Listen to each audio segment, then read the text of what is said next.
susunod na programa ay rated PG. Ito ay nangangailangan ng patnubay at gabay ng magulang para sa mga batang manunood.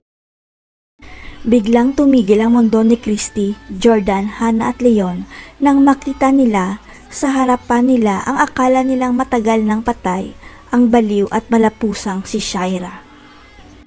Plinano ni Shaira na imbitahan ang apat niyang mga kalaban para sa huli niyang pasabog dahil ang plano niya walang matitira sa kanilang lahat, pati na si Franco.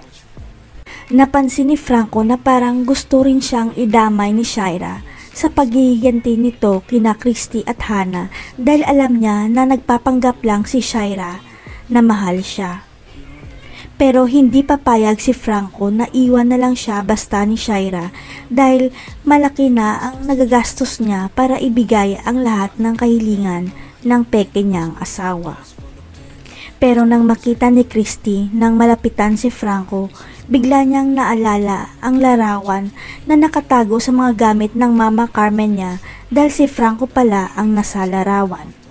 Ang hindi alam ng lahat, may isa pang anak si Carmen kaya lang sinama ito ng dati niyang asawa nang magkahiwalay sila at hindi na niya nakita pa ang isa niyang anak.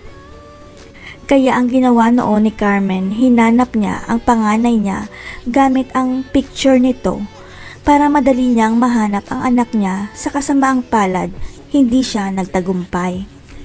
Kaya itinago na lang ni Carmen ang mga picture ng panganay niyang anak at inilibing na rin niya ang sekreto na may isa pa siyang anak at may kapatid pang lalaki, si Christy. Ang hindi alam ni Carmen, nakita pala ni Christy ang picture ng kapatid niya noon. Kaya nang makita ni Christy si Franco, nagulat siya at biglang tumigil ang kanyang mundo. Kaya sa isip ni Christy, ito na ang hawak niyang alas para makaligtas silang lahat dahil ilalantad ni Christy kay Franco na magkapatid silang dalawa dahil anak rin siya ni Carmen. Makalabas kaya ng buhay sina Christy at Hannah kasama ang mga anak nila. Si Franco kaya mismo ang pipigil kay Shaira na maghiganti sa kanila. Abangan.